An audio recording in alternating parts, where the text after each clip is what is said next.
Hello everybody, my name is Eric D. Johnson, also known as BrightShine. I live right here in the city of Memphis in the county sheriff, in the state of Tennessee. Today's date is early Monday morning, July the 23rd, 2018, time 4:47 a.m. First, say thank you to all my family, my support for your continued encouragement and support. I'm continuing to keep myself employed right here in this Memphis tri-state area. I'm continuing to further my education, Monroe College online, pursuing my social degree, studying business administration with concentration mark. At this present time, I'm taking a break from going to school. In the very near future, I will be going back to Monroe College online. I'm going to continue to further my education, studying business administration, concentration marketing, pursuing my social degree. Now, what I'm going to do right now, I'm going to do my Instagram.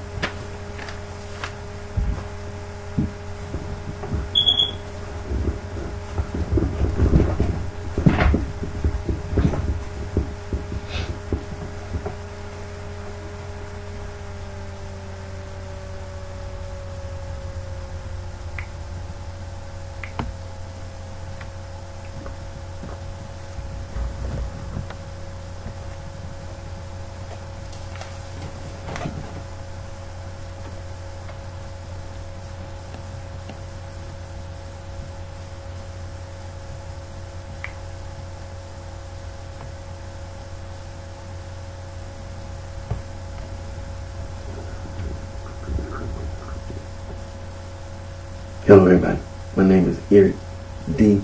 Johnson, also known as BrightShine. I live right here in the city of Memphis in the county sheriff, in the state of Tennessee. Today's date is early Monday morning, July the 23rd, 2018. The time is 4:48 a.m. First, I thank all my fans, my support for your continued encouragement and support.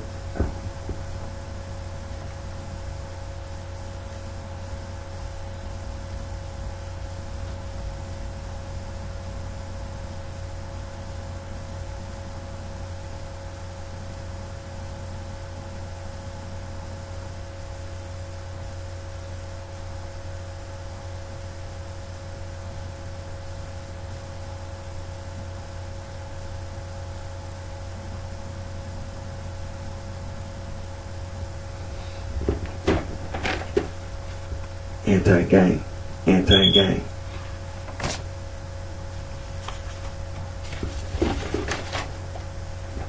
Now these are some of the websites you can go to. They make free logo designs, make anti-gang logo.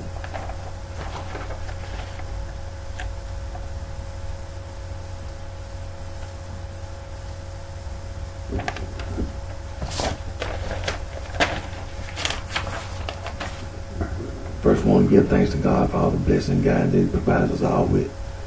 And going to continue to complain, going to continue to speak out about people saying they're a gang plus stir, mob plus stir. They're a boss, they're a goon, they're a thug. They're a crook, they're a hooligan. They're a Mac, they're a player. They're a pimp. They're a whore and all that street slang. You know, people all over the earth communicate. They use language. So sorority, fraternity, it's a guarantee it will be anti-gang demonstration, anti-gang protest. First of all, I'm going to stand up for my human rights. I'm going to stand up for my human rights.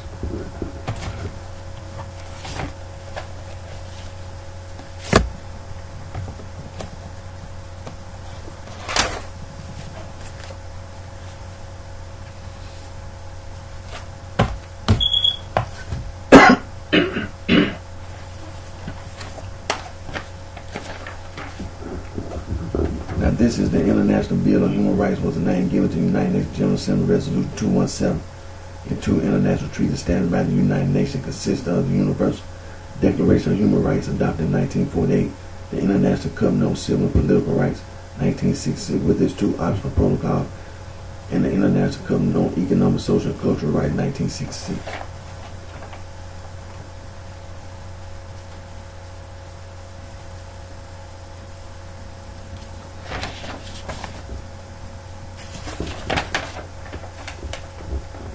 This is the Convention on the Elimination of All Forms of Discrimination Against Women. It's an international treaty adopted in 1979 by the United Nations General Assembly, described as an International Bill of Rights for Women. It was instituted on 3rd September 1981. It has been ratified by 189 states.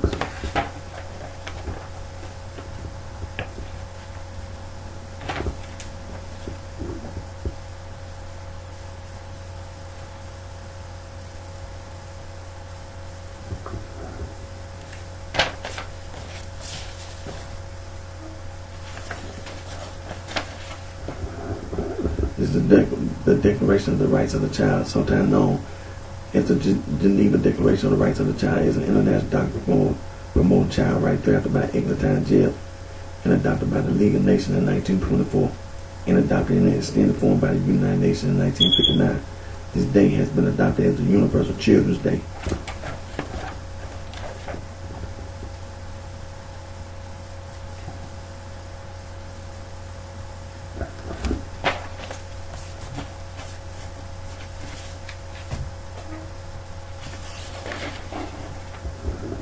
This is the United Nations Convention on the Rights of the Child.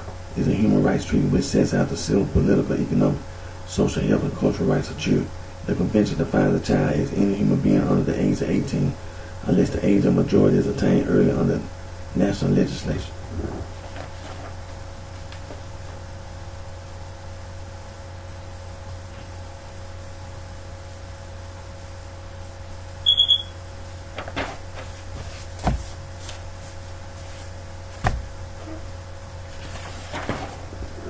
This is the world's oldest human rights organization, Anti-Slavery International.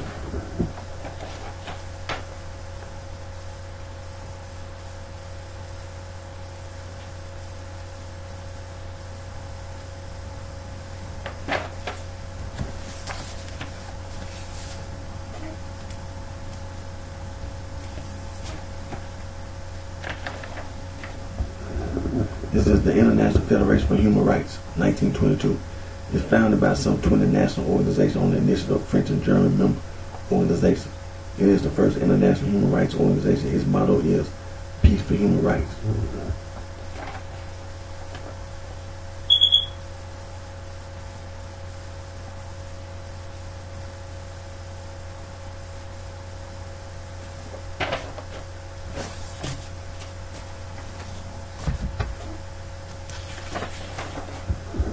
This is the world's oldest international conservation organization, BirdLife International.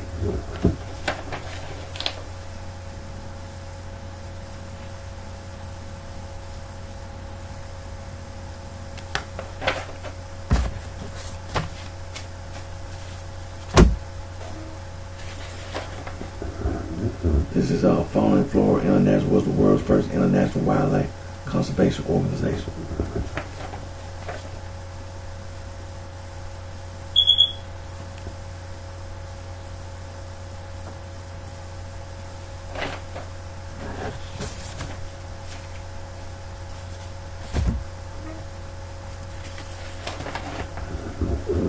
This is the world's oldest global environmental organization, International Union for Conservation of Nature, and this is also the World Wildlife Fund.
Now we know those organizations I just talked about, but we know there are other organizations like Amnesty International, Human Rights Watch. We know the history and we know the work that these organizations do, as well as environmental, conservation, wildlife organizations. Do a background check. People try to scam you for money, try to con artists and things of this nature. Now,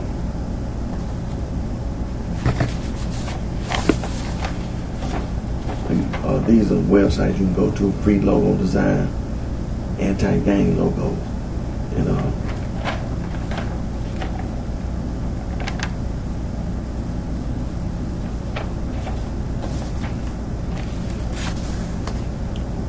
like I say, it's going to be anti-gang demonstration, anti-gang protest.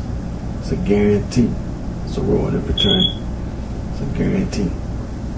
It will be anti-gang demonstration, anti-gang protest. People be on your job, at work, your place of employment, saying all this criminal street organization stuff.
Now I'm going to do my Facebook Live video.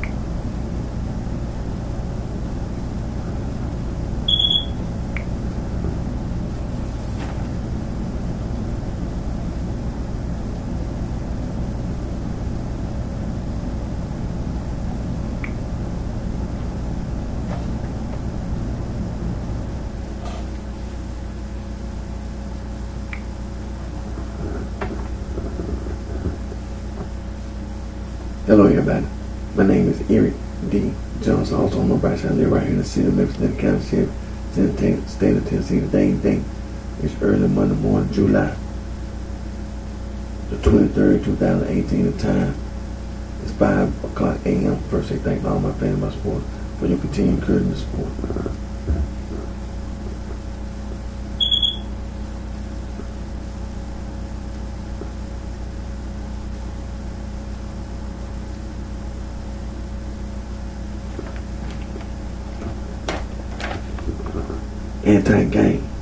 Anti-gang.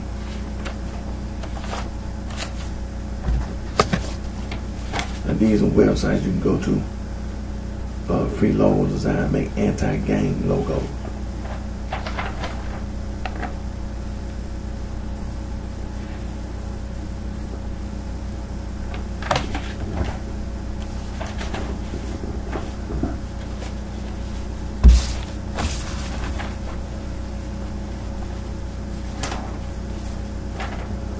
And also remember these words: coercion, coerce, sexual coercion, psychological coercion, psychological manipulation, psychological abuse.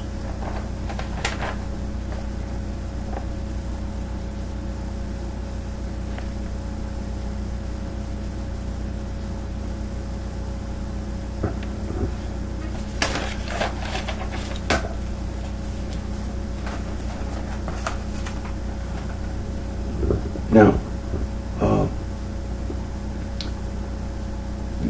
gonna continue to complain, gonna continue to speak out. People saying they're boss, they're They a goon, they a thug, they a crook, they a hoodlum, they a mac, they a player, they a pimp, they a whore. It's all street slang. It's all street slang. You know, we all know that people all over this earth communicate. People use language. Now, sorority fraternity, it's a guarantee it's going to be anti-gang demonstration, anti-gang protest. When I'm on my job, when I'm at my place of employment, when I'm at work, people be saying all that nonsense. So it's a guarantee, sorority and fraternity. It will be anti-gang demonstration, anti-gang protest. First of all, I'm going to stand up for my human rights. Now, on yesterday I did my Periscope video. And before I ended my Periscope video, I was talking about some things, some that I had done.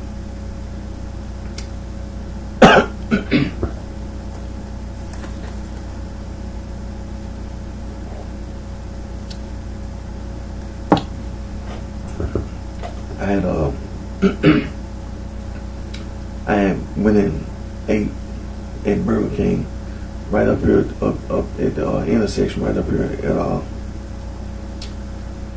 Sherwood Drive Mill Branch. It's a Burger King at the intersection. In the Nation of Islam, they always, for some apparent reason, they always standing around on the corner at the intersection. So after I ate at Burger King, I walked outside and I walked up there to the intersection, and I was just viewing, you understand, viewing these nuts up here up on the intersection. And like I've been saying all the time, that you know, is that all these people walking around saying they're gang pluster, mob pluster, big criminals, talking about they in the gang. I've been wanting a kid. Going around lying. I've been wanting, seriously, I want a kid. I still want a kid. For lying. And that's the same thing that them stupid nuts be doing. The Nation of Islam and the Moorish side temple. They call it 5% nation, the black, all these various black Hebrew. You be lying, the Rastafarian. You be lying. You think I want a kid? That's exactly what I want. I want a kid. And I'm talking about some gang. The only reason you alive, the only reason I haven't killed you yet, haven't attacked you, because the police. Now, let's go to the God, to the Word of God. Now, want to make sure while we was reading the Bible yesterday, we was talking about the centurions. Now we read in the book of Acts. Let me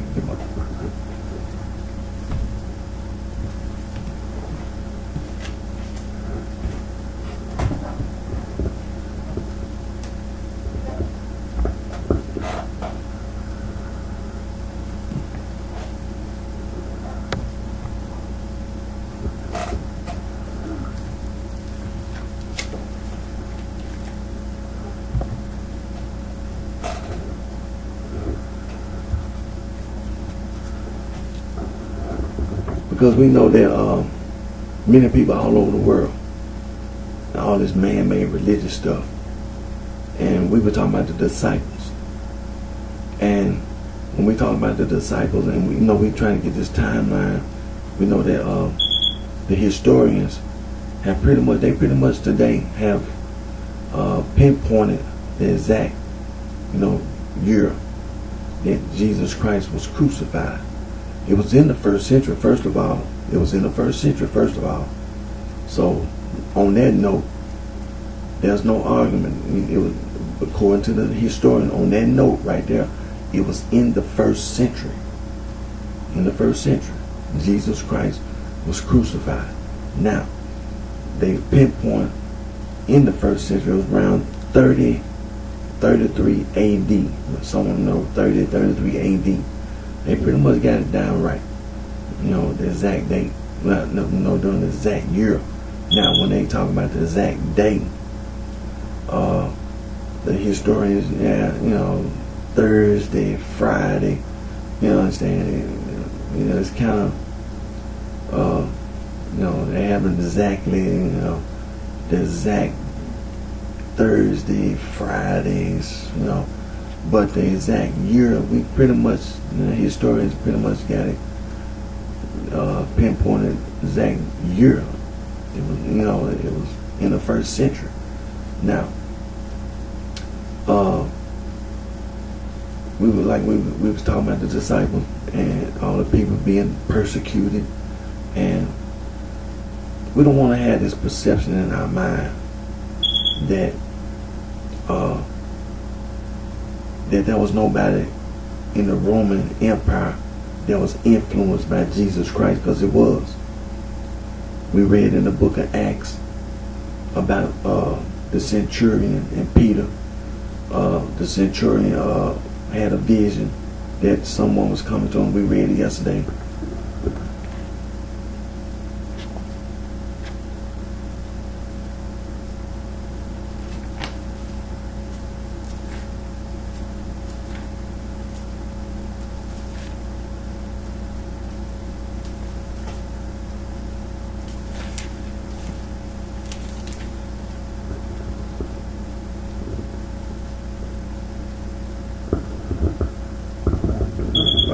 That we read about Cornelius in Acts chapter 10.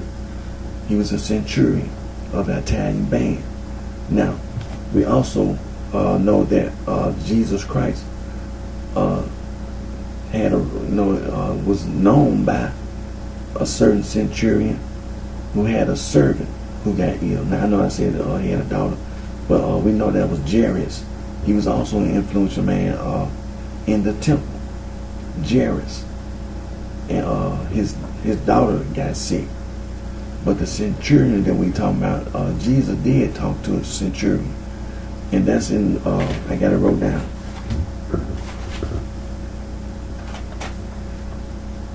Jesus healed the centurion's servant. That's Matthew chapter 8, verses 15 through 13. And also you can go to Luke chapter 7, verses 1 through 10.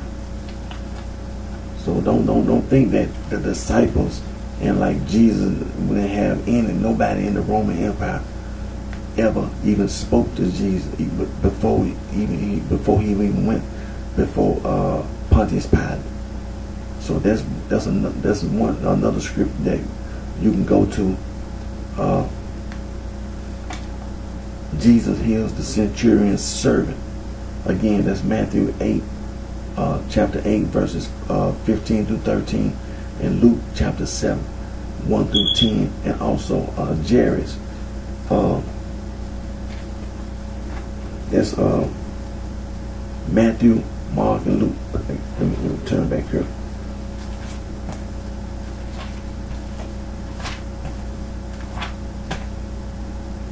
Okay. That's Matthew. And also that's the woman who had a hemorrhage also. That's Matthew chapter 9, verses 18 through 26. Mark chapter 5, verses 21 through 23. 21 through 43, excuse me. And also Luke chapter 8, verses 40 through 56. Now, let's get back on what time is it? Okay. Now, the man-made religious organization, they use this scripture, Romans chapter 16, verse 16. Salute one another with the holy kiss, the church, with the suffix ES of Christ salute you.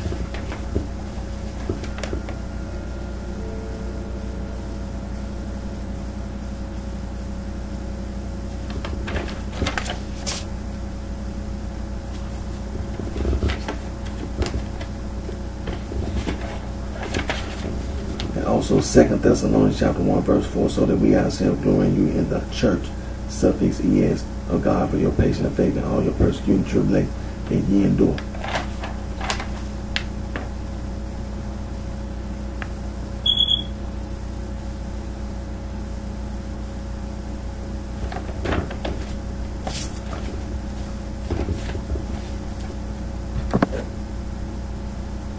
Now we know that there are 3 places in the Bible.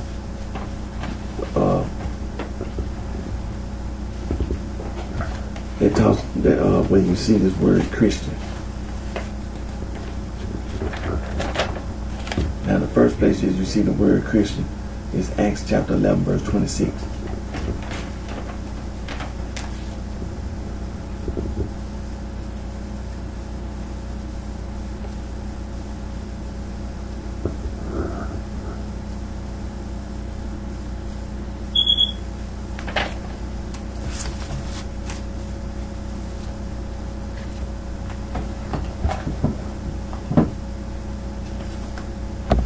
And the second place where you find the word Christian is Acts chapter 26 verse 28. King Agrippa said he was almost persuaded to be a Christian. And we know that's a lie. And the third place in the Bible where you find the word Christian is 1 Peter chapter 4 verse 16. And it says, yet if any man suffer as a Christian, let him not be ashamed, but glorify God on his behalf. We've been going over this scripture, and we're going to continue to go over, because we don't want anybody to be confused anymore, because we know how we all been taught, including myself. We've been taught by these man-made religious organizations. Just like when you find the word Christian in Acts chapter 11 verse 26, that you're supposed to be a Christian. That's a lie. We've been going over this. That's an insult. Acts chapter 11 verse 26, that's an insult. The Christians, the disciples were called Christian. That's an insult. That's an offense. That's something that's derogatory. And that's not something, somebody's like, that's something good. That's bad. That's bad. It's almost like somebody want to start a fight. Somebody call you a name. We trying to get everybody to understand what it is that you mean. It's just like somebody call you a name, a very negative name, and then you get upset and wanna get into an altercation because what they said, what they called you. That's what they mean, that you call the disciples Christians. That's an insult. Because we know, like we've been going over, Jesus Christ called his followers the disciples. You my disciple. Matthew, Mark, Luke, and John. You read the Old Testament, they're rewriting. It's God. It's God talking. In the New Testament, Matthew, Mark, Luke, and John, the book of Acts, Hebrews, James, 1st and 2nd Peter, Jude, Revelations. You might find some red writing. Jesus Christ talking, and sometimes God talking. But we know that when you say something like that, that's an insult. And so, like we in 1 Peter, we've been going over, and we're going to continue to go over.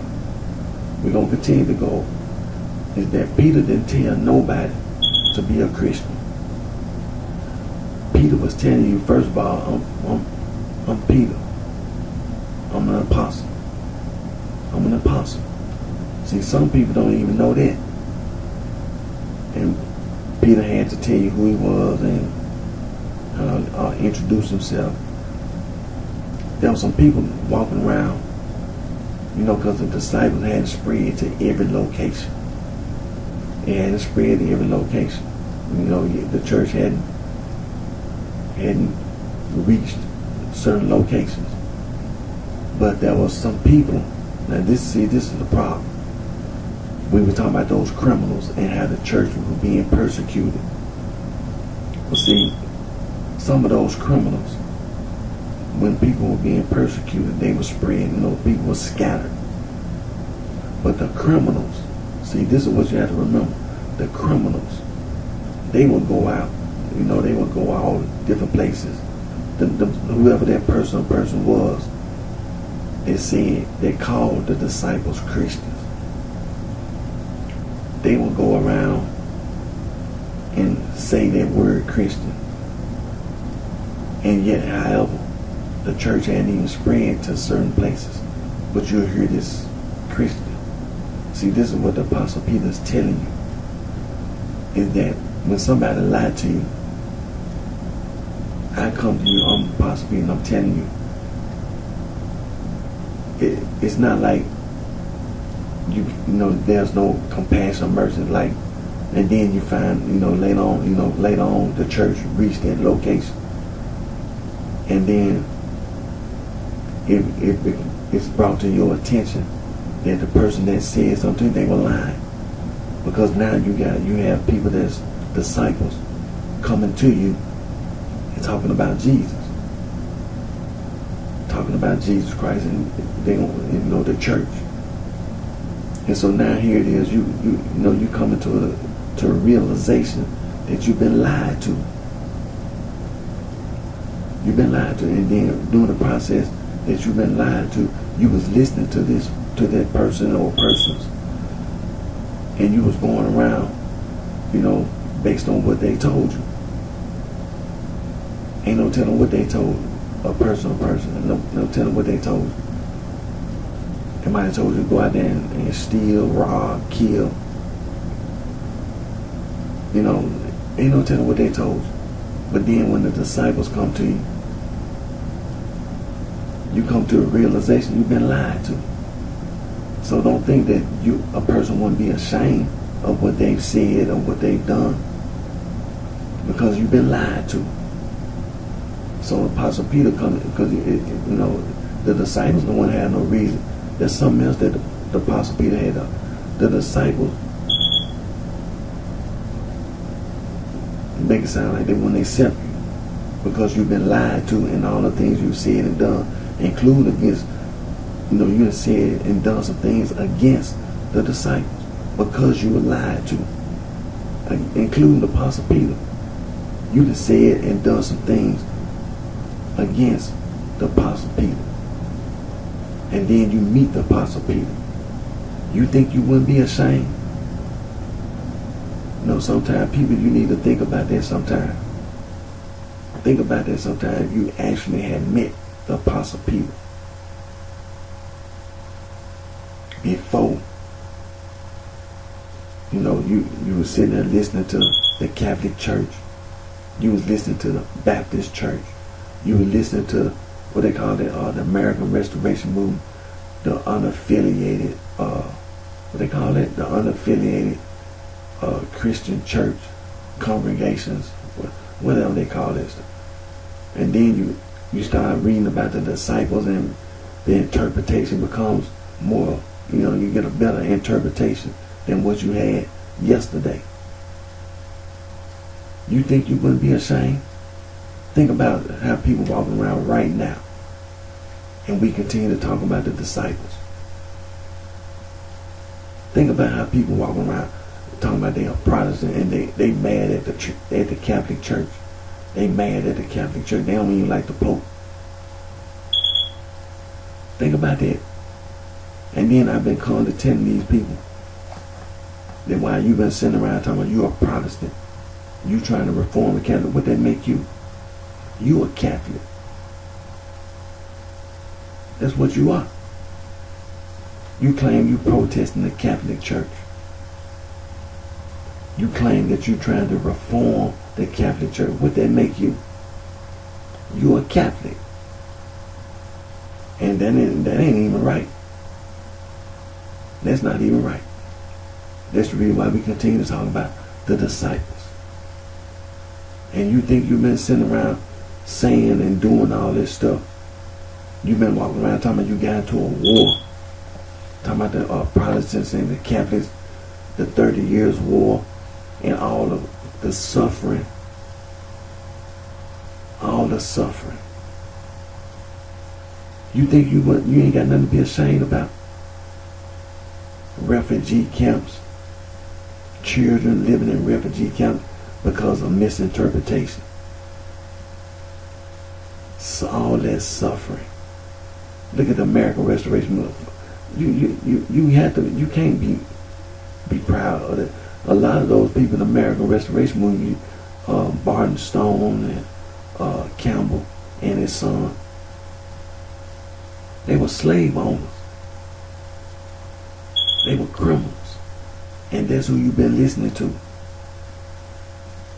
That's who you've been listening to. Some criminals. You think you ain't gonna be ashamed?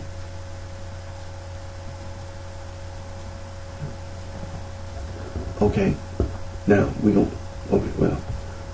And also don't forget. 2 Peter, chapter 3, verses 15 and 18, because the Apostle Peter exposing Saul from Tarsus. He wrote all them epistles and all that junk, claiming he an apostle and all. He lied. All those epistles that Saul wrote, they all lies. Because he's a liar. He's a liar. He lied about his conversion. We know that Saul was converted in Acts chapter 9. In Acts chapter 22, he tells about his conversion. He lied. He lied. Acts chapter 26, he recounts his conversion. He lied again. And that's who you claim you listening to. You think you ain't got nothing to be ashamed about? Listening to Saul from Tarsus. I know yesterday we didn't get the chance to go to Wikipedia and look up Tarsus. But if you had your own time, everybody, you'll see that Tarsus, he claimed that Tarsus was one of the mean cities. Read the history on Tarsus in Cilicia.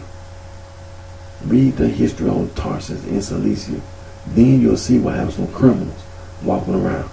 Because there was a lot of criminals in Tarsus, in Cilicia. A lot of them.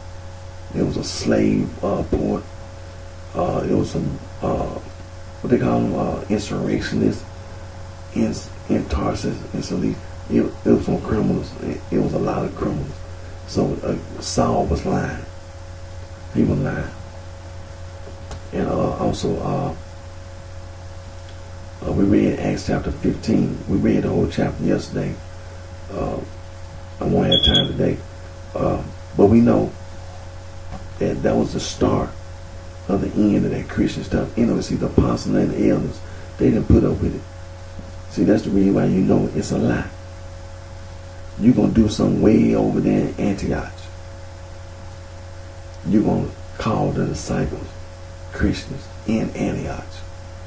The apostles and the elders and the church in Jerusalem.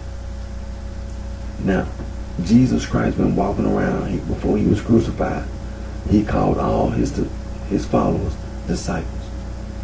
You ain't heard Jesus Christ tell you not one time. He had plenty of time. When Jesus Christ had followers, you think about this. He had to answer that question repeatedly, because it wasn't just his 12 apostles, the 12 disciples who we call apostles. It wasn't just that. It was some more people that became his followers. And when they became his followers, he would have to teach them over and over again that you my disciple. He answered that question. Yes, he did. He answered that question over and over and over again.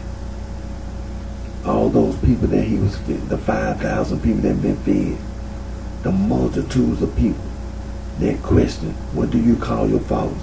Jesus Christ answered that question repeatedly, over and over and over again. You're my disciples. You're my disciples. That's what Jesus called his followers, the disciples. Now,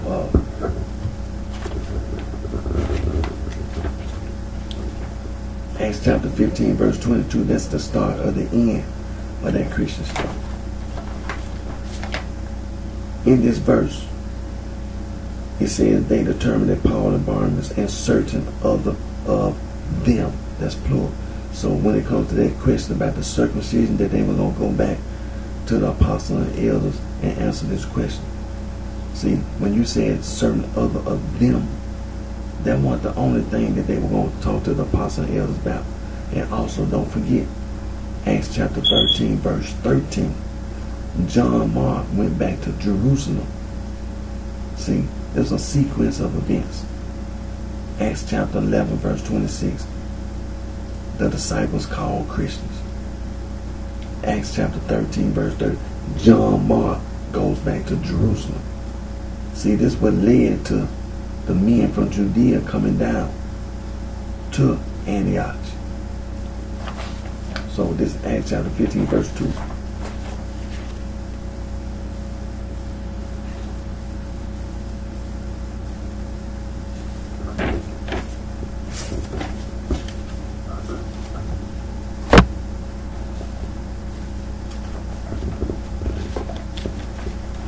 This is the end of that Christian stuff. Acts chapter 15, verse 22.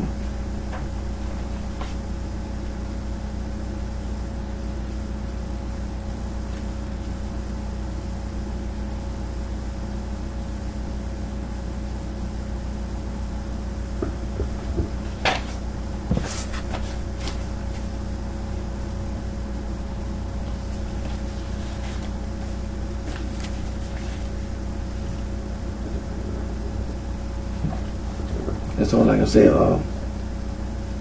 we'll go to Wikipedia now, and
okay, everybody, we on Wikipedia, the quick reference. We on Wikipedia, the quick reference.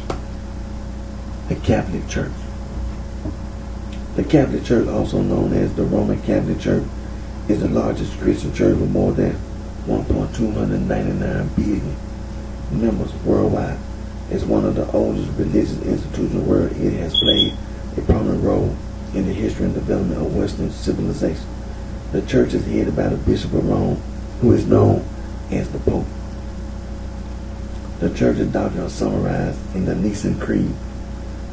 Its central administration of the Holy See is in the Vatican City and enclave within Rome, Italy. The Catholic Church team that is the one holy Catholic and Apostolic Church founded by Jesus Christ. That his bishops are the successor of Christ, apostles, that the Pope is the successor to St. Peter, to whom primacy was conferred by Jesus Christ. It maintains that it preaches, that it practices the original Christian faith, preserving infallibility passed down by sacred tradition. The Latin Church, the Eastern Catholic Church, and their institutes, such as Mendicant orders and enclave and enclosed monastic orders, reflect a variety of theological and spiritual emphasis in the church of its seven sacraments. The Eucharist is the principal one celebrated liturgically in the Mass. The church teaches that through consecration by a priest, the sacrificial bread and wine become the body and blood of Christ. The Virgin Mary is venerated in the Catholic Church as Mother of God and Queen of Heaven, honored in dogmas and devotions. Its teachings include sanctification through faith and evangelization of the gospel, as well as Catholic social teaching with emphasizing voluntary support for the sick, the poor, and the afflicted through the corporal and spiritual works of mercy. The Catholic Church is the largest non-government provider of education and health care in the world. The Catholic Church has influenced Western philosophy, culture, science, and art. The Catholic Church shared communion with the Eastern Orthodox Church until the East-West Schism in 1054, and disputing particularly the authority of the Pope, as well as with the Oriental Orthodox Church prior to the Chalcedonian Schism in 451 over differences in Christology. Catholics live all over the world through mission, diaspora, and conversion. Since the 20th century, the majority reside in the Southern Hemisphere due to secularization in Europe and increased persecution in the Middle East.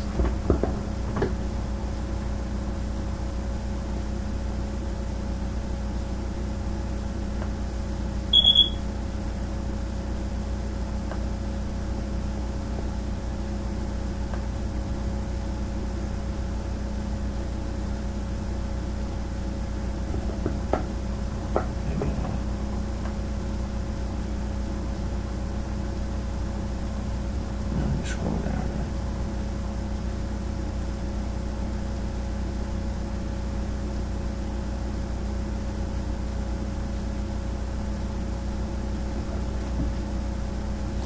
Now, I scroll down to where it says the name.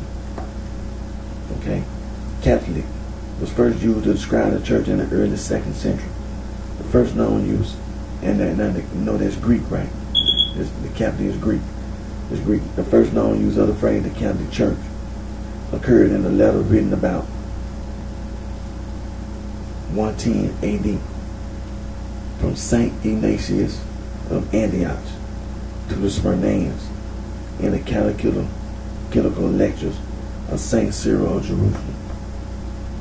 The name Catholic Church was used to distinguish it from other groups that called themselves the church. See? A man-made religious organization. The Catholic notion was first stressed in the Edict Defied Catholica, issue 380 by Theodosius I, the last emperor to rule over both the eastern and the western halves of the Roman Empire, when establishing the state church of the Roman Empire. Since the East-West Schism of 1054, the Eastern Church has taken the adjective Orthodox as a distinctive epithet. However, its official name continues to be the Orthodox Catholic Church, and the Western Church, in communion with the Holy See, has similarly taken Catholic, keeping that description. Also, after the Protestant Reformation of the 16th century, when those who ceased to be in communion became known as Protestants, while the Roman Church has been used to describe the Pope's Diocese of Rome since the fall of the Western Roman Empire and into the early Middle Ages. The Roman Catholic Church has been applied to the whole church in English language since the Protestant Reformation in the late 16th century. Roman Catholic has occasionally appeared also in documents produced both by the Holy See, notably applied in certain National Episcopal Conference and local or diocese.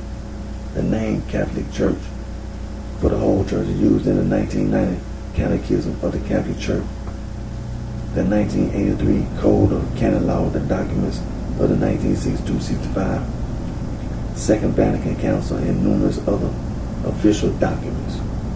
Now let's go over here to the Protestant Reformation.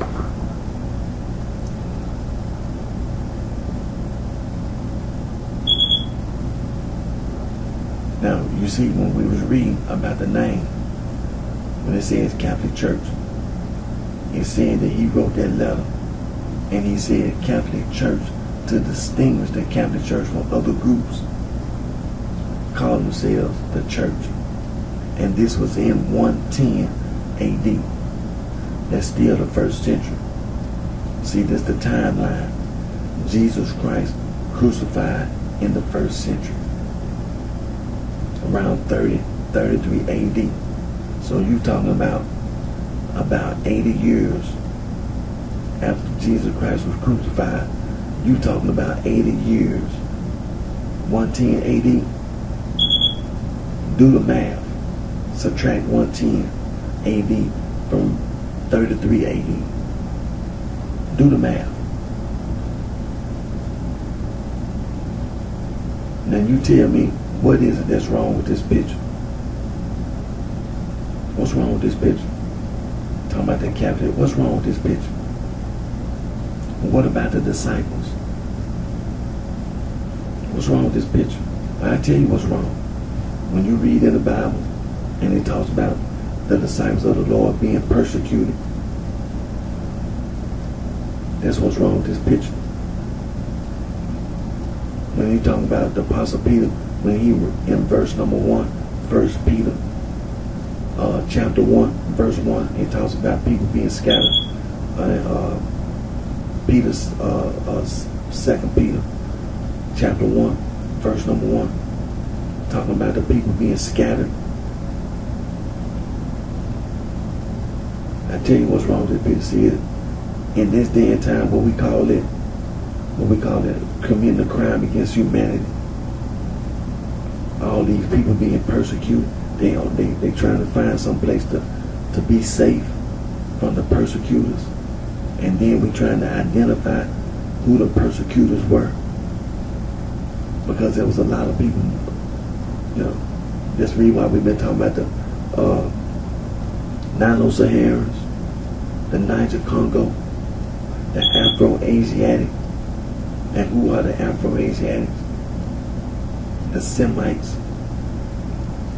The Semites is the Maltese, the Aramaic, the Arabs, the Ethiopians, the Eritreans,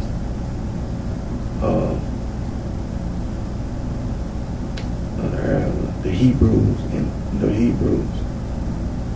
Them the Semites. And then you had the other Afro-Asiatic, the Egyptians, the Berbers, the Chadic. And who are the Chadic? For example, the Hase. That's the Chadic. The Cushitic. Who are the Cushitic? The Somali. That's your Afro-Asiatic. And then you had your the Uralic people, Indo-European people, the Turkic people, the Austronesian people. And then on the continent of Africa, I know sometimes the Sand people and the Quay people on the continent of Africa. See, we're trying to identify who the persecutors were. And then you got people in Central Asia, the Georgians, the people that live in Chechnya, Dagestan. We're trying to see who doing all this persecuting. Because see, it's a lot of groups of people. And when we talk about the Indo-European, you got all these Iranians. Then you have the Indo-Iranians. There's a lot of Indo-Europeans. But then you have all these Uralic people. They not Indo-European. So we're trying to identify who are the people that's doing all this persecuting. And who, I mean, we say disciples were being persecuted, but many other disciples were these same people that we talk about. The same groups of people. It wasn't just no specific group. It was a variety of people. It was some of the Semite people, because Jesus Christ was a Hebrew. Aramaic, he was a Semite. Jesus Christ was a Semite. A lot of the apostles were Semites, the Afro-Asiatic. But then there were many people. The disciple, spread the Indo-European and all the other people we've been talking about. So we're trying to identify who doing all this persecuting. Who are these people that's persecuting? And so,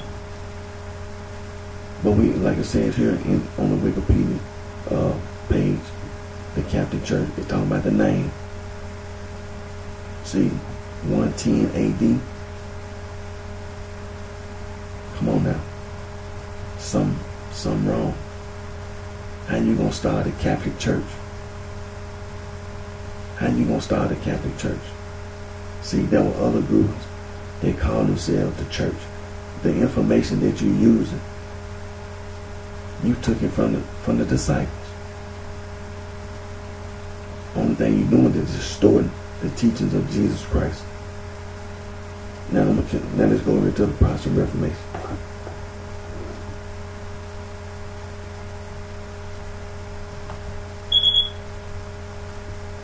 Now, the Reformation, the Protestant Reformation, the European Reformation, was a schism in Western Christianity initiated by Martin Luther and continued by Huldrych, Zwingli, John Calvin, and other Protestant reformers in 16th century Europe.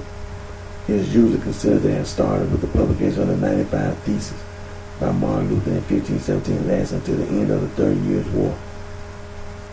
In 1648, it led to the division of Western Christianity into different confessions: Catholic, Lutheran, Reformed, Anglican, Anabaptist, Unitarian. By the time this arrived, Western Christianity was only comprised in the lands of the Bohemian Crown,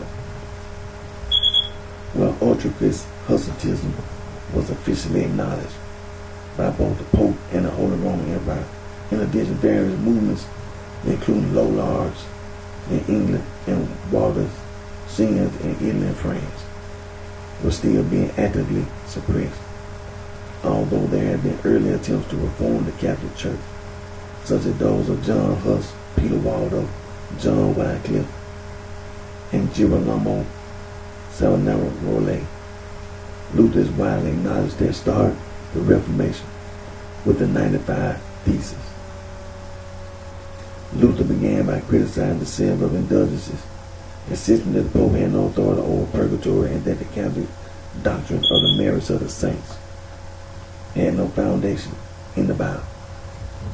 The Reformation incorporated doctrinal changes such as a complete reliance on Scripture as the only source of proper belief, and the belief that faith in Jesus and not good works is the only way to obtain God's pardon for sin. The core motivation behind these changes was theological.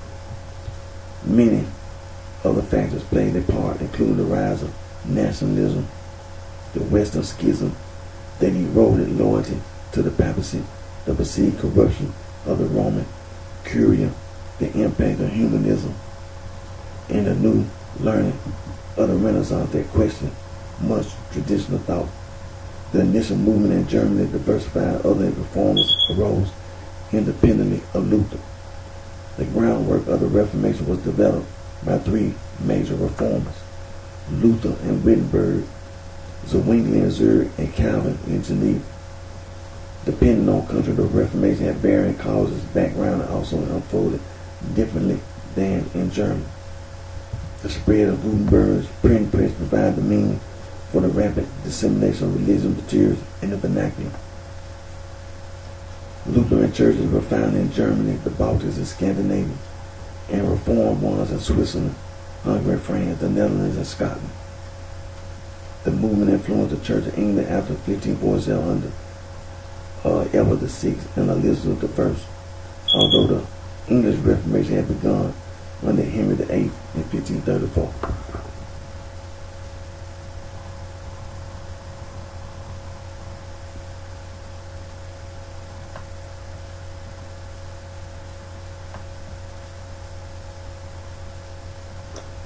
Reformation movement throughout continental Europe, known as the Radical Reformation, gave rise to various Anabaptist movements. Radical reformers, besides forming communities outside state sanction, often employed more extreme doctrinal change, such as the rejection of the tenets of the Council of Nicaea and Chalcedon.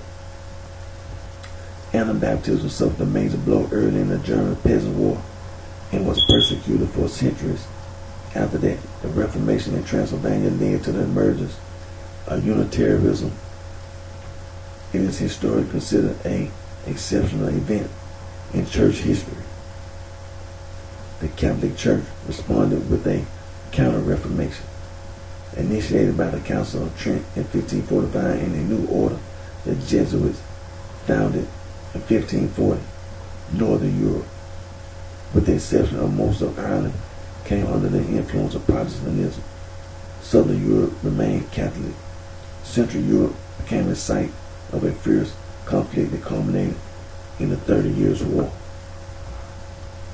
Now, also, let me click back over right quick.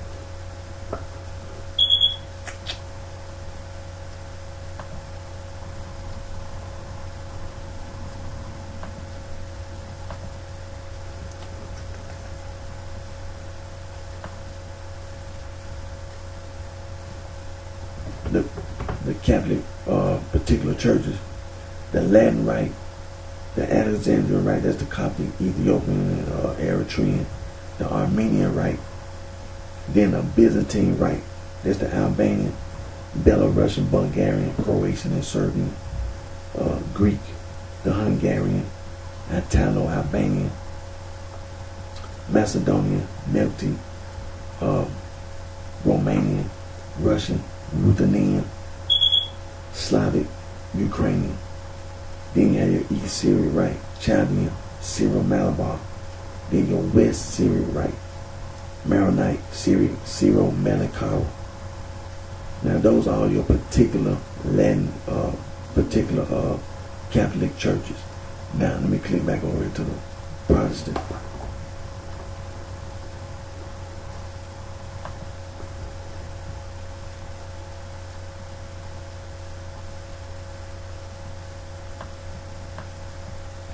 Now, the Protestants have major branches.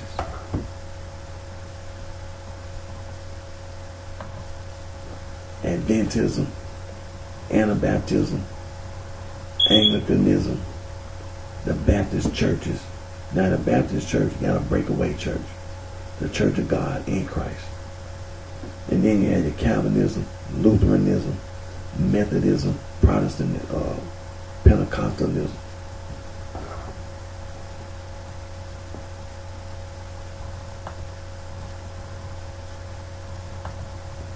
Then you have your minor branches, Hussitism, Waldensianism, Plymouth Brethren, Holiness Movement, Quakerism, and multiple others.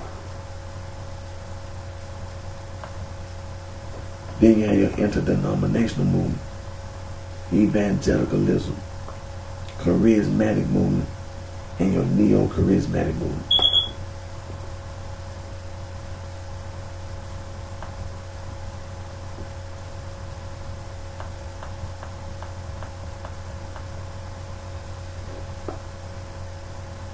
Then you have your other developments, Arminianism, Pietism, Puritanism, Neo-Orthodoxy, Paleo-Orthodoxy, Christian fundamentalism, modernism, and liberalism.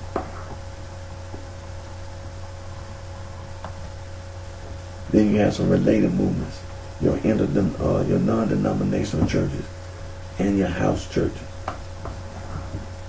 Now I'm going to click over here to the American Restoration Movement.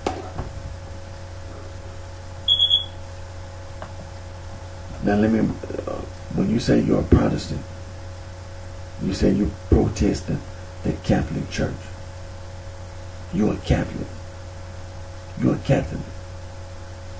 When you say you're trying to reform the Catholic Church, you are a Catholic.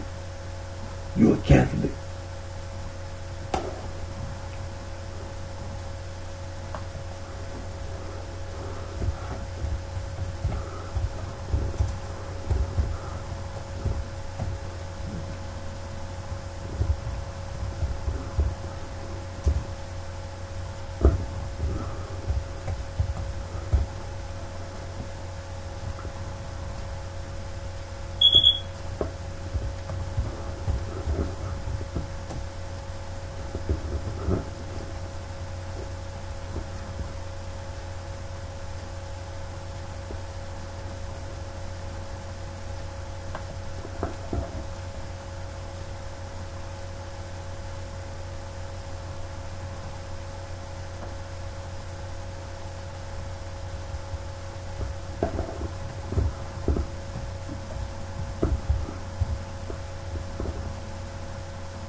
Restoration Movement, also known as the American Restoration Movement or the Stone Campbell Movement, and pejoratively as Campbellism, is a Christian movement that began on the United States frontier during the Second Great Awakening, 1790 to 1840.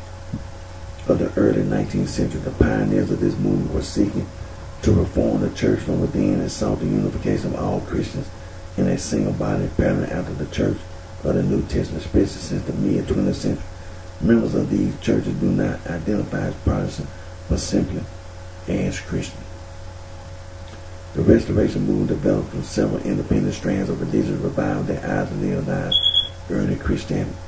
Two groups, which independently developed similar approaches to the Christian faith, were particularly important. The first, led by Barton W. Stone, began at Cane Ridge, Kentucky, and identified as Christian. The second began in western Pennsylvania and Virginia, now West Virginia, and was led by Thomas Campbell and his son Alexander Campbell. Both educated and scholarly, they eventually used the name Disciples of Christ. Both groups sought to restore the whole Christian church on the pattern set forth in the New Testament. Both believed that creeds kept Christianity divided. In 1832, they joined in fellowship with a handshake.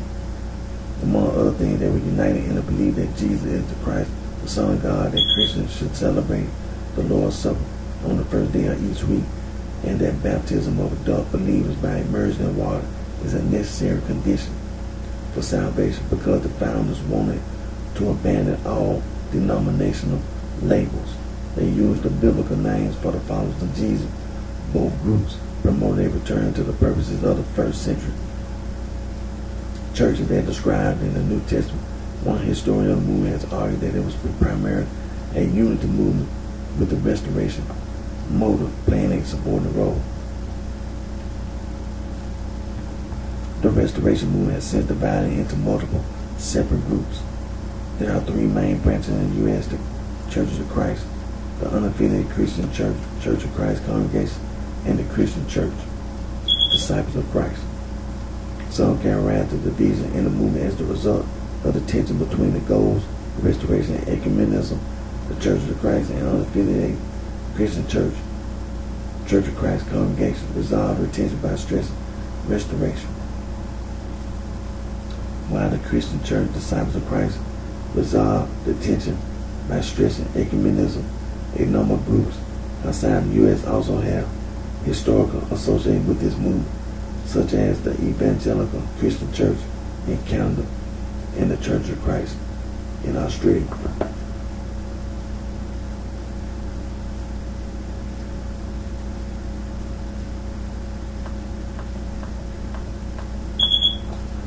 Because the Restoration Movement lacks any centralized structure, having originated in a variety of places, we do believe there is no consistent nomenclature for the movement. As a whole, the term Restoration Movement became popular during the 19th century. This appears to be due to the influence of Alexander Campbell's essays on the restoration of the ancient order of things in the Christian Baptists. The term Stone Campbell Movement emerged towards the end of the 20th century as a way to avoid the difficulties associated with some of the other names that have been used, and to maintain a sense of the collective history of the movement.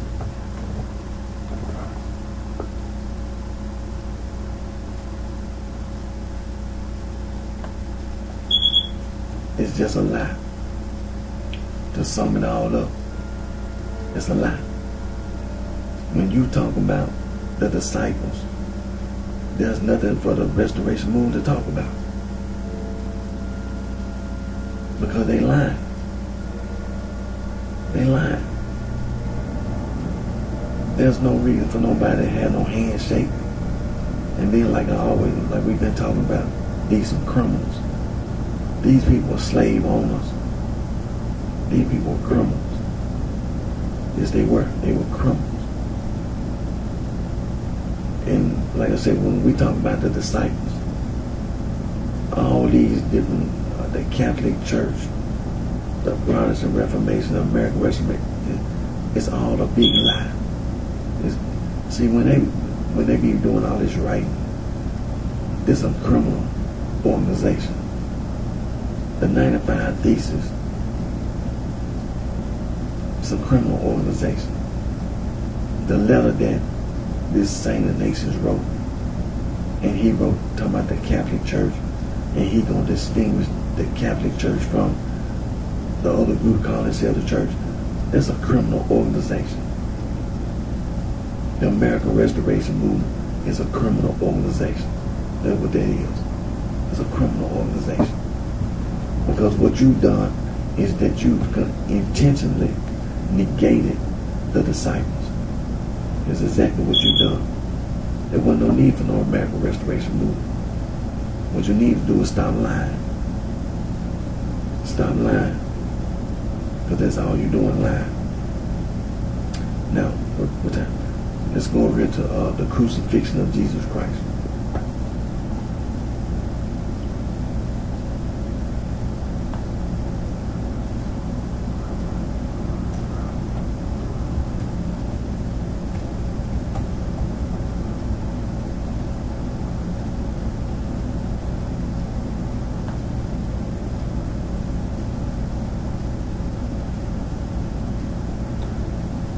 Crucifixion of Jesus Christ occurred in the first century Judea. The first century. See this one? See what I'm talking about? It occurred in the first century, most likely between AD 30 and 33. Jesus' crucifixion is described in the four canonical Gospels, referred to in the New Testament epistle, attested to by other ancient sources, and established as a historical event confirmed by non-Christian sources, although there is no consensus among historians on the exact details. According to the canonical Gospels, Jesus was arrested and tried by the Sanhedrin, and then sentenced by Pontius Pilate to be scourged, and finally crucified by the Romans. Jesus was stripped of his clothing, offered wine mixed with myrrh for gall to drink before being crucified. He was then hung between two convicted thieves, and according to the Gospel, Mark died some 6 hours later. During this time, the soldier fixed his sign to the top of the cross stating, Jesus of Nazareth, King of the Jews, which, according to the Gospel of John, was written in 3 languages. Then they divided the garments among themselves and cast lot for his seamless robe. According to the Gospel of John, after Jesus, one soldier pierced his side with his spear. To be certain that he had died, the Bible describes 7 statements that Jesus made while he was on the cross, as well as several supernatural events that occurred.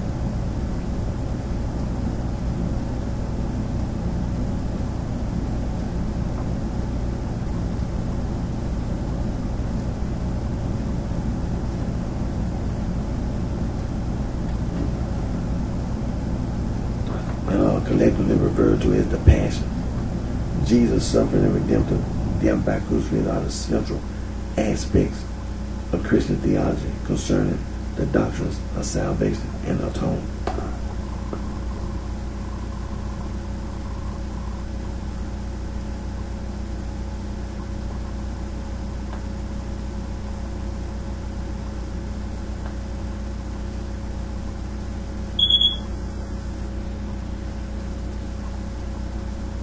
Now the baptism of Jesus, now we scroll down to where it says the historicity. The baptism of Jesus and his crucifixion are considered to be 2 historically certain facts about Jesus.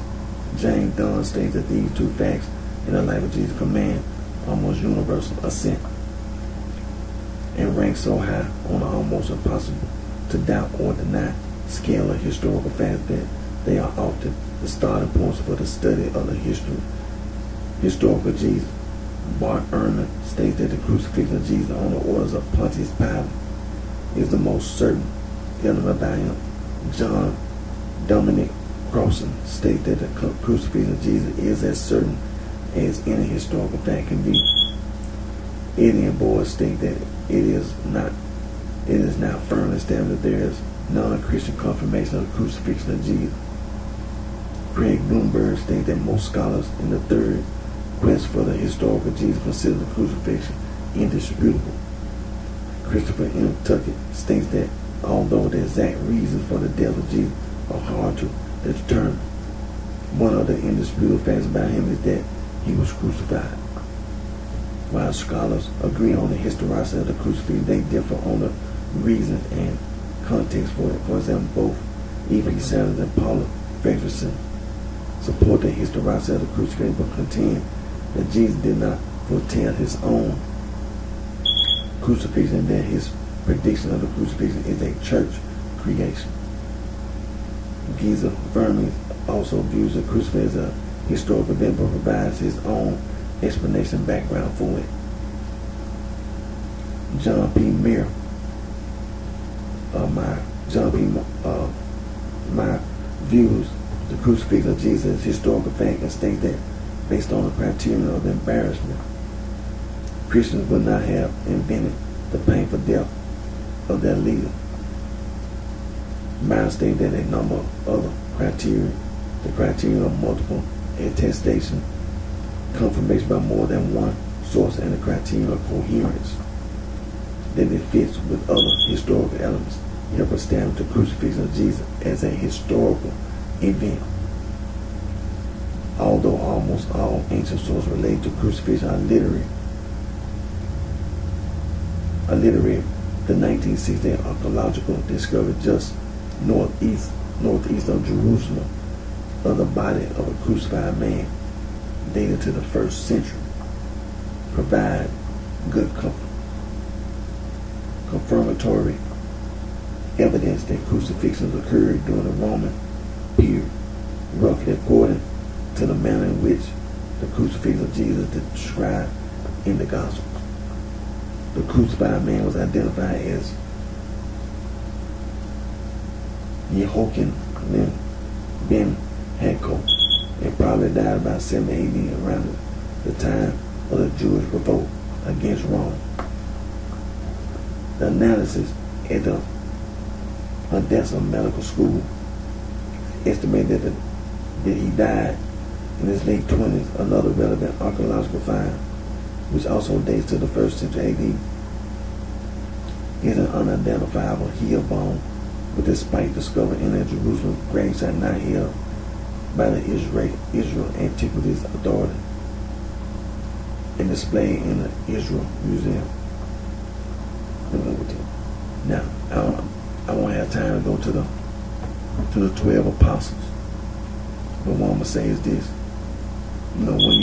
when you read about the 12 apostles, the 12 disciples who were chosen by Jesus Christ to be his apostles, it says that they were all martyred except one.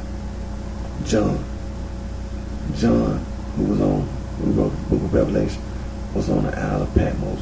He's the only one who died of natural causes. All the other apostles, they were killed. They were killed. So see, that's another thing about this Catholic Church and all that.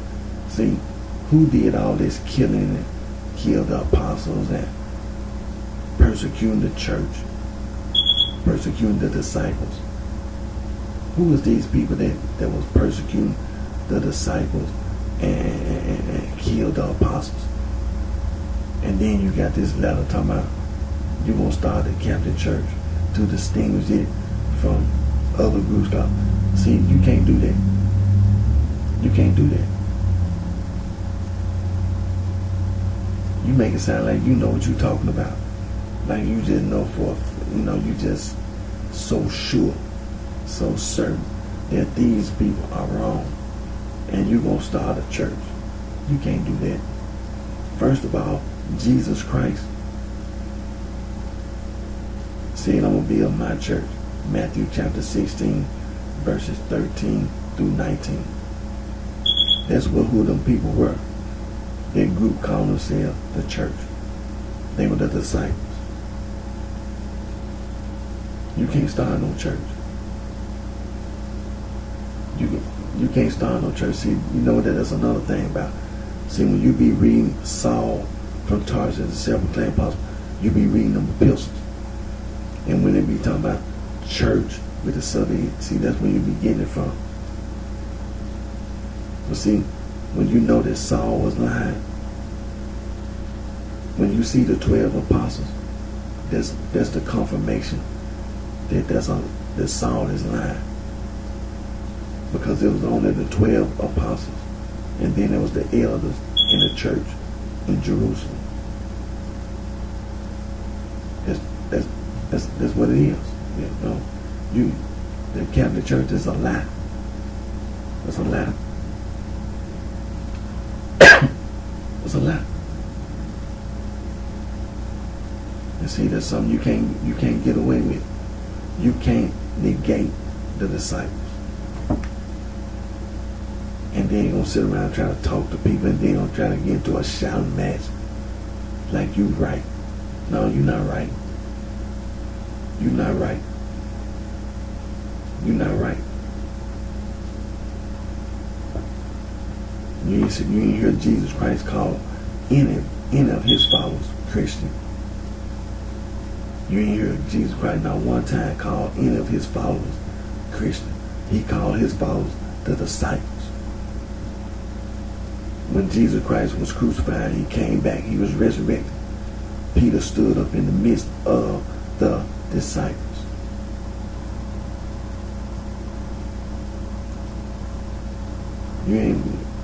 That's not right. Now let's get to tapping.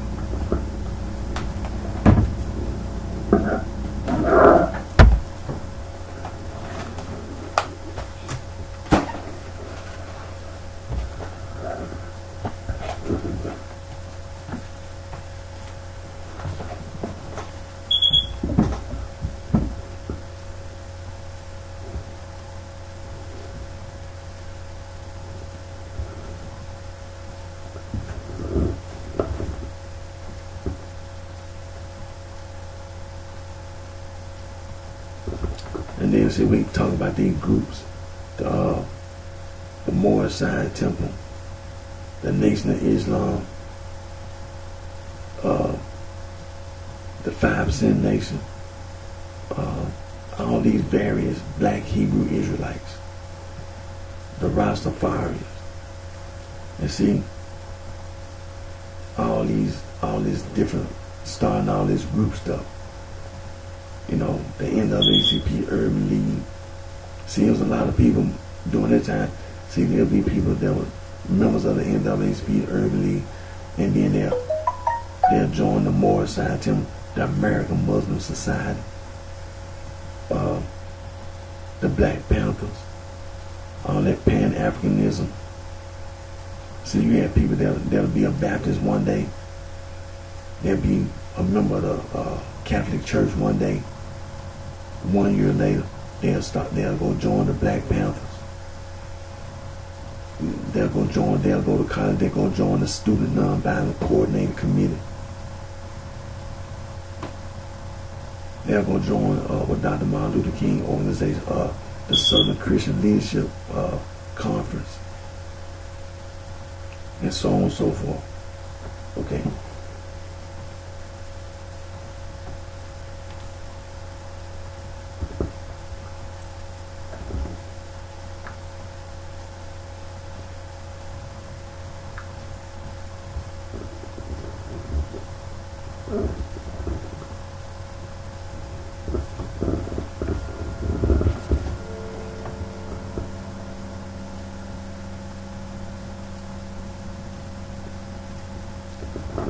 Now, we're gonna get as much information on this W.D. Farr Muhammad. You know, the FBI got a file on the Moorish Side Temple, on the Nation of Islam, the 5% Nation, the Black Hebrew Israelites, the Rastafarians, and so on, and many other. The Universal Negro Improvement Association. You know,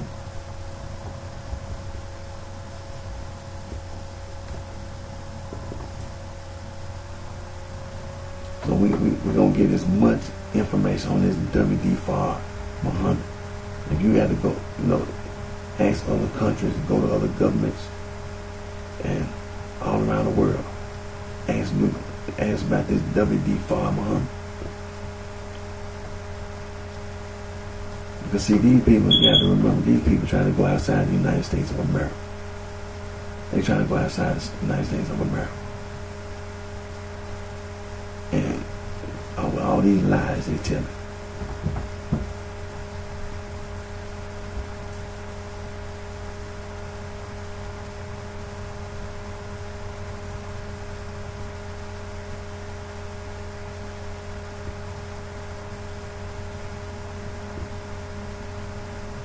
So like I said, I'm on Wikipedia on this W.D. Farmer, and try to get as much information as you can on this W.D. Farmer. Don't let nobody take advantage of you. Don't let nobody lie to you. Don't let nobody make a fool out of you.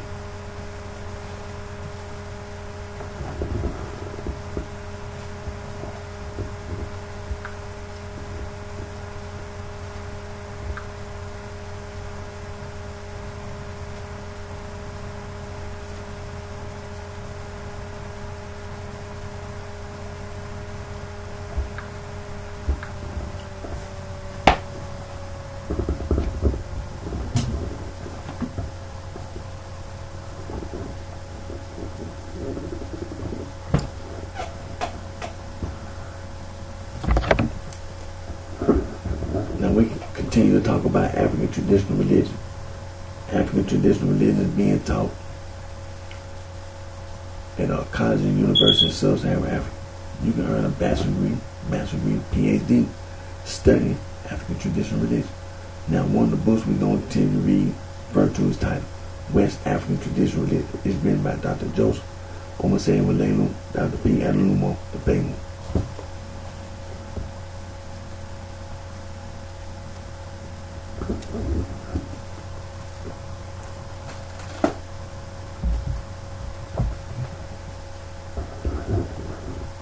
Another book we're going to read, referred to as African Traditional Religion, definition written by Dr. E. Beloja Adobu.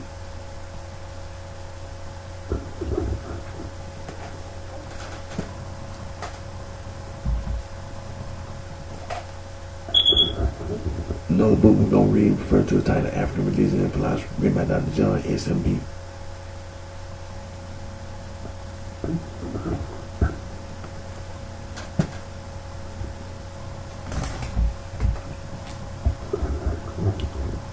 Another book we're going to read, referred to as titled Concepts of God in Africa, written by Dr. John S.M.B.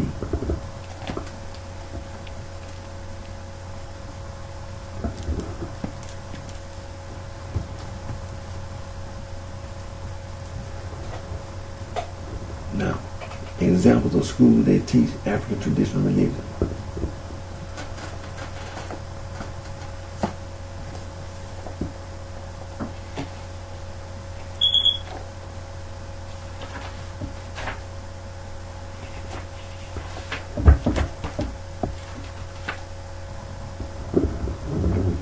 Dr. Joseph Omosenwolelu, PhD, Aberdeen, Senior Lecturer, African Traditional Religion, Department of Religious Studies, University of Aberdeen, Aberdeen, Nigeria. Dr. P. Adelumo Paymo, PhD, Aberdeen, Department of Religious Studies, University of Alarin, Nigeria.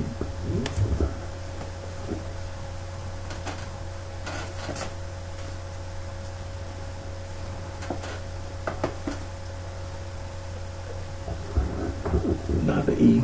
Beloja Adowu is Professor of Religious Studies in the University of Aberdeen, Nigeria.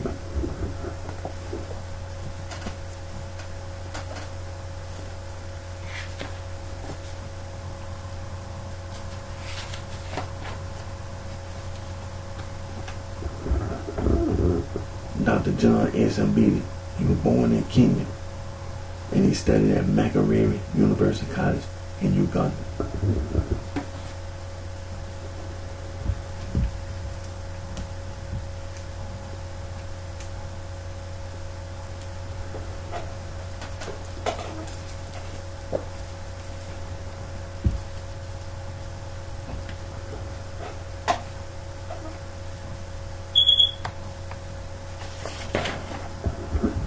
This is the International Bill on Human Rights, was the name given to the United Nations General Assembly Resolution 217 and two international treaties established by the United Nations. It consists of the Universal Declaration of Human Rights adopted in 1948, the International Covenant on Civil and Political Rights 1966, with its two optional protocols, and the International Covenant on Economic, Social, and Cultural Rights 1966.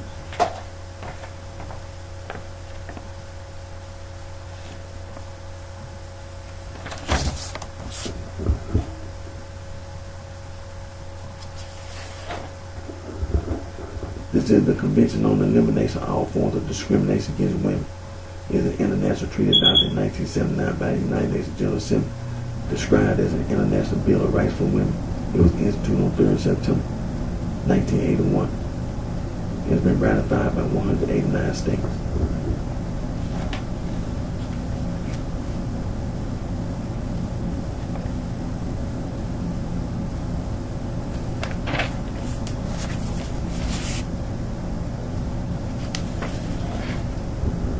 This is the Declaration of the Rights of the Child, sometimes known as the Geneva Declaration of the Rights of the Child, is an international document promoting child rights drafted by 8 times Jail, adopted by the League of Nations in 1924 and adopted in an extended form by the United Nations in 1959.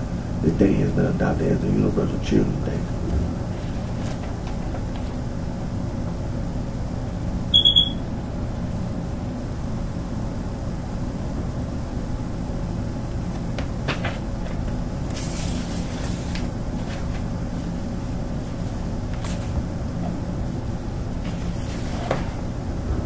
The United Nations Convention on the Rights of the Child is a human rights treaty which sets out the civil, political, economic, social, health, and cultural rights of children.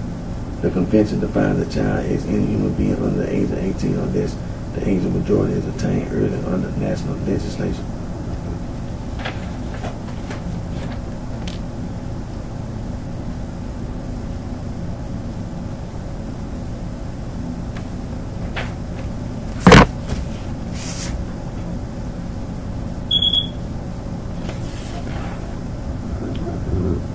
The world's oldest human rights organization, Anti-Slavery International.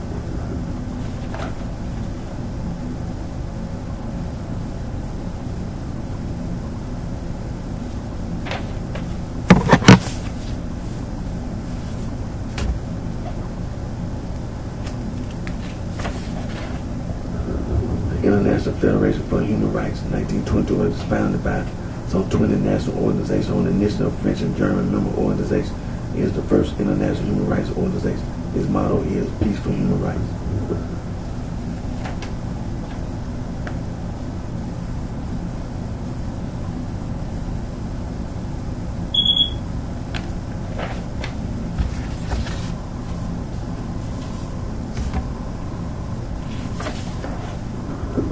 The world's oldest international conservation organization, BirdLife International.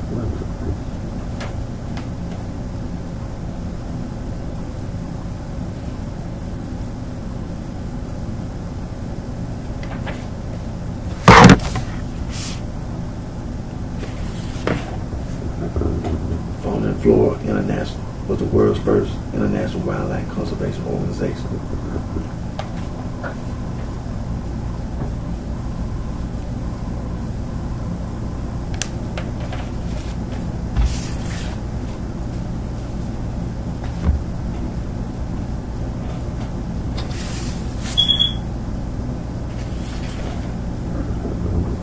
The world's oldest global environmental organization, International Union for Conservation of Nature, the World Wildlife Fund.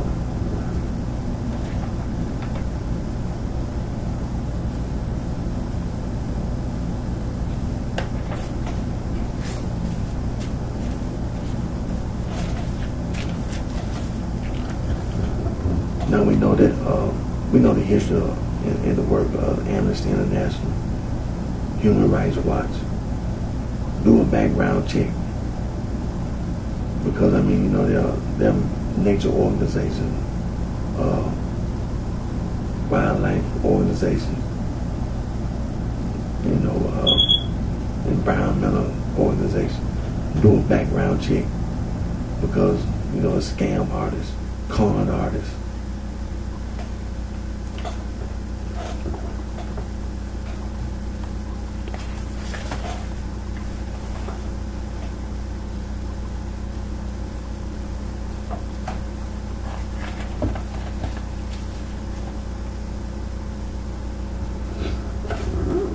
Now we know governments all around the world, they enact laws to make all of us safe from crime.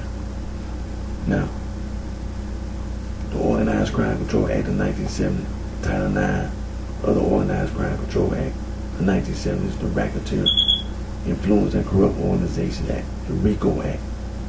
That's the anti-gang.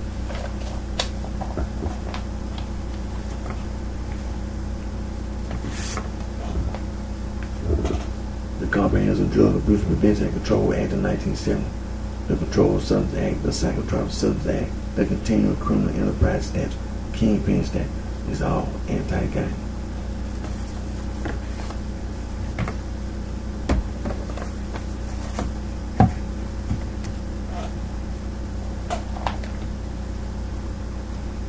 The Juvenile Justice and Delinquency Prevention Act of 1974 established the Office of Juvenile Justice and Delinquency Prevention, as well as other related legislation.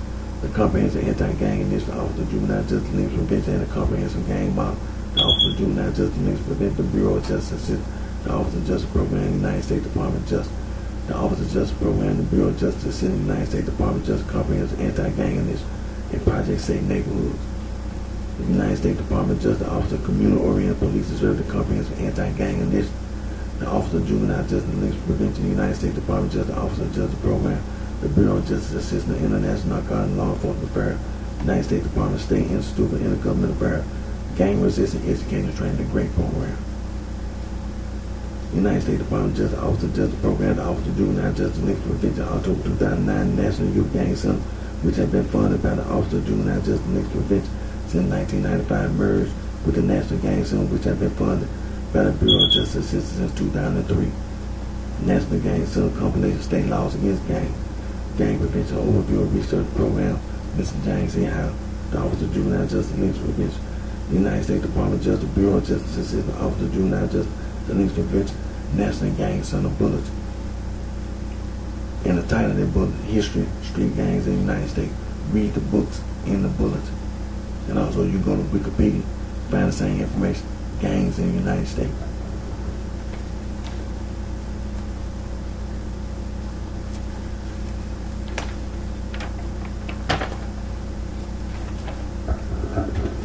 The United States Department of Justice, Office of the United States Attorney, Man 1457, Criminal Street Gang Statute 18, United States Code 521. The United States Department of Justice, Federal Bureau of Investigation, National Gang Intelligence Center. The United States Department of Justice, Organized Crime and Gang Section. And there's some other federal, state, and local agencies.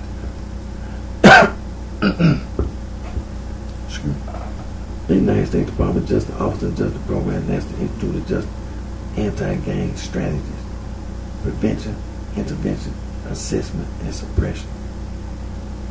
The United States Department of Justice, Office of Justice Program, National Institute of Justice. The United States Department of Health and Human Services, Center for Disease Control and Prevention, National Center for Injury Prevention and Control, changing course, preventing gang membership, and also striving to reduce youth violence everywhere. The United States Department of Justice, United States Department of Education, United States Department of Health and Human Services, United States Department of Housing and Urban Development, United States Department of Labor, and the White House Office of National Drug Control, by the National Forum on Youth Violence Prevention Forum. You can go to youth.gov. You can be informed about the National Forum on Youth Violence Prevention, as well as the Comprehensive Anti-Gang Initiative and the Comprehensive Gang Model. The United States Department of Justice, Bureau of Justice, and National Crime Prevention Council, keeping kids out of gangs. Also, anti-hazing. Go to lawyers.com and you can be informed about anti-hazing.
Now you know that Webster's Third New International Dictionary and Oxford English Dictionary, the prefixes, suffixes, root words, they end the dictionary.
Now, Webster's Third New International Dictionary, the complete and total definition of meaning of the word gang, the act, manner, or means of going.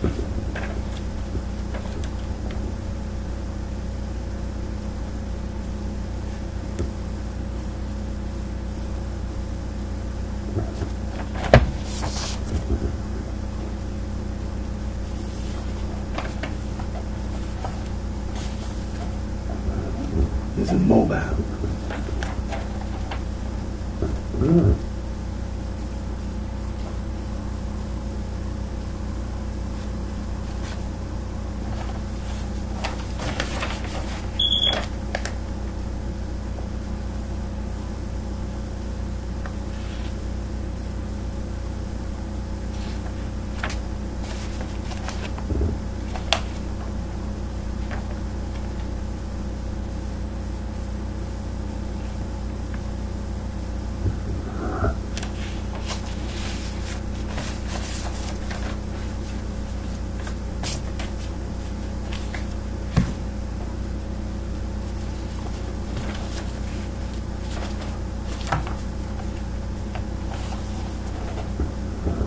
This is mob.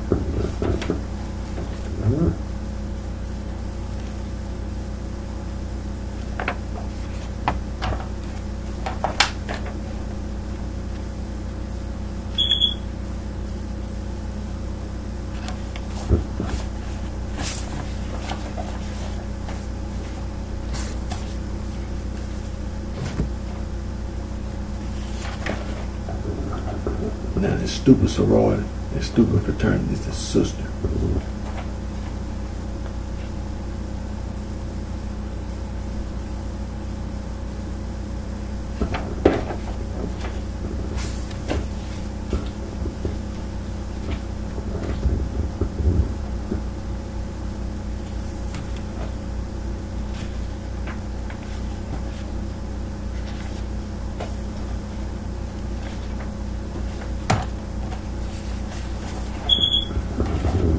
This is brother.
Now, Oxford English Dictionary, the complete and total definition meaning the word game, action or mode of going, way, passage, and also a set of things or person.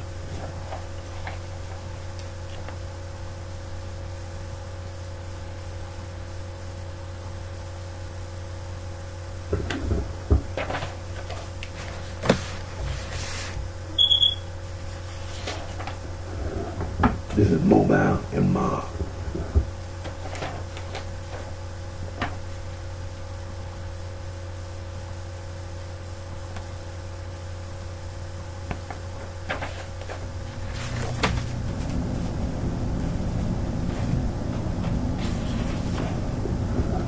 Now there's stupid sorority and fraternity.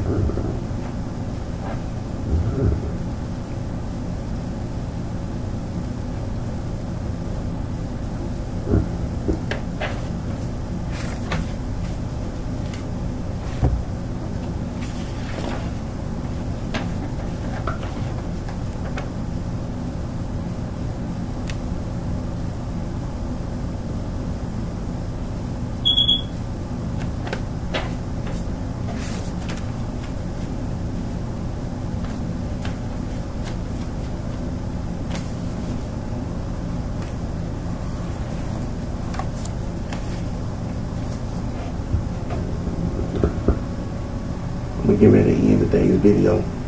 Again, my name is Eric D. Johnson. I was on BrightShine right here in the city of Memphis, in the county sheriff, in the state of Tennessee. Thank all my fans, my support for your continued encouragement and support. I always put God first. Take care of yourself. I wish each and every one of you the very best.